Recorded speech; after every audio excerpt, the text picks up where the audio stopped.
చూసారా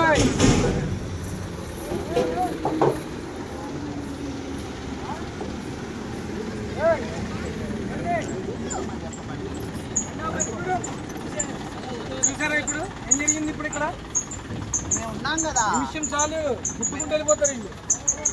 మీకెందుకు అంత టెన్షన్ అంటున్నా? ఎవరికి లేని మీకెందుకు అంత టెన్షన్? మీ లిమిట్స్ ఎవరు ఇక్కడ లిమిట్స్ అనేది ఎవరికి ఉండదు.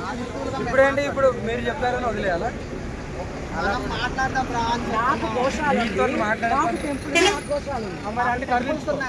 కొద్ది రోజుల క్రితం తెలంగాణలో హల్చల్ చేసిన అఘోరి ఇప్పుడు ఆంధ్రాలో ప్రత్యక్షమైంది. తెలంగాణలోని వేములవాడ, కొమరవెల్లి దేవాలయాలకు వెళ్లి ఆమె చేసిన రచ్చ మనం చూశాం. ఇప్పుడు ఆంధ్రాలో ప్రత్యక్షమయ్యి అక్కడ కూడా హల్చల్ చేస్తోంది. కానీ ఈసారి ఓ మంచి పనికి శ్రీకారం చుట్టింది. ఇక వివరాల్లోకి వెళితే తిరుపతి జిల్లా చిల్లకూరు మండలం బూదరం టోల్ ప్లాజా వద్ద అర్ధరాత్రి అఘోరి ఆకస్మికంగా ప్రత్యక్షమైంది. జాతీయ రహదారిపై గోవులను తరలిస్తున్న 3 లారీలను ఆపి ఎటువంటి అనుమతి పత్రాలతో గోవులను తరలిస్తున్నారంటూ ప్రశ్నించింది.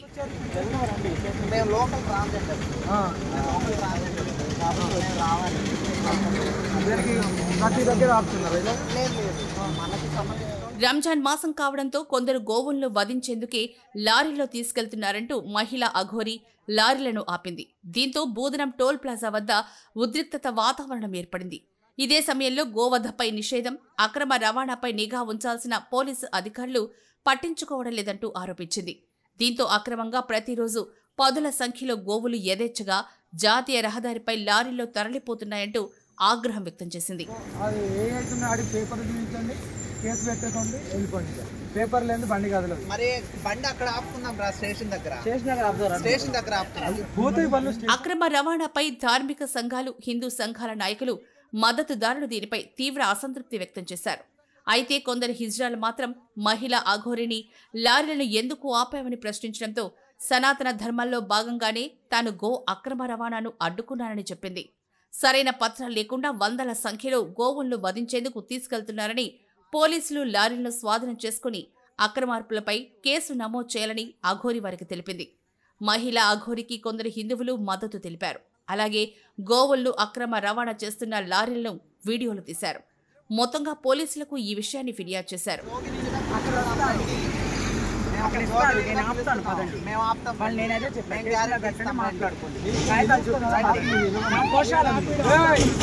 ఎప్పుడు అందరితో గొడవలు పెట్టుకుని వైరల్ అయ్యే అఘోరి ప్రస్తుతం మంచి పని చేసింది అని అంటున్నారు. సోషల్ మీడియాలో ఆమె చేసిన పనిని నెటిజన్లు మెచ్చుకుంటున్నారు.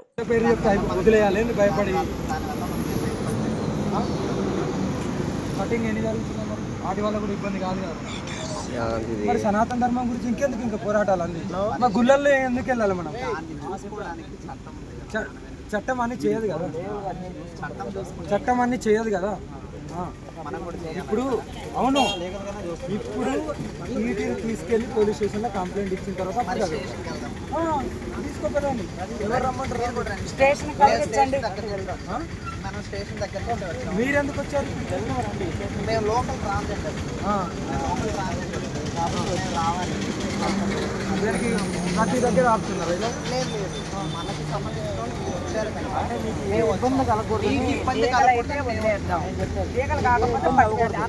పట్టుకున్నాం. నాకు ఇబ్బంది, మీకు ఇబ్బంది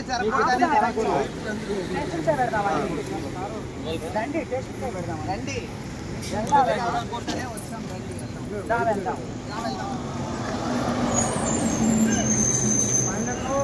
అది ఏదైతున్నా అడిగి పేపర్లు చూపించండి, కేసు పెట్టకండి, వెళ్ళిపోండి. పేపర్ లేదు, బండి కాదు. మరి బండి అక్కడ ఆపుకుందాం రా, స్టేషన్ దగ్గర. స్టేషన్ దగ్గర పోతాయి బండ్లు, స్టేషన్ దాకా అవే పోతాయి. ఎందుకు టెన్షన్ పడుతున్నారు మీరు? మీకెందుకు అంత టెన్షన్ అంటున్నా? ఎవరికి లేని మీకెందుకు అంత టెన్షన్? మీ లిమిట్స్ ఎవరు ఇక్కడ లిమిట్స్ అనేది ఎవరికి ఉండదు. లోకల్ అయితే ఏం చేయమంటావు మళ్ళీ? అదే సేఫ్టీ కోసం మేము వచ్చాం. నా సేఫ్టీ గురించి వచ్చారు కదా. ఈ పేపర్లు ఏవైతే వాళ్ళ కోసం రాలేదు, మీ సేఫ్టీ కోసం, మీ కోసం వచ్చాం. థ్యాంక్ యూ వచ్చిన, థ్యాంక్ యూ వచ్చినందుకు. మమ్మల్ని సహకరించండి ప్లీజ్, మమ్మల్ని సహకరించాలి కదా మీరు. స్టేషన్కి వెళ్దాం. లేదా బండ్లు అవే పోతాయి స్టేషన్కి. ఒక జోగిని అక్కడ నేను ఆపుతాను పదండి. మేము ఆపుతాం. వాళ్ళు నేనైతే చెప్పాను గ్యారెంటీ మాట్లాడుకోండి.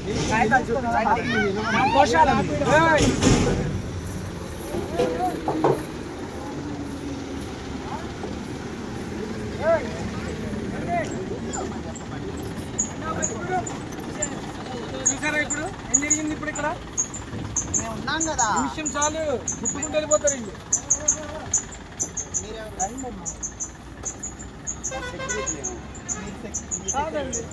నేను కూడా ఇలా ప్రజల్లో చూస్తాం కదా. హౌలంటే మాకు కూడా ప్రాణమే కదా. నేను హిందువులే.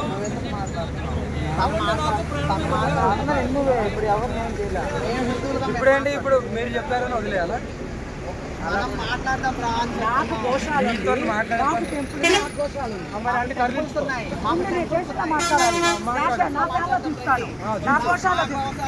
చూపిస్తాను, నా లీగల్స్ అన్ని చూపిస్తాను. గోశాల రిజిస్ట్రేషన్ నెంబర్తో కూడా ఇస్తాను. నేను చూపిస్తాను.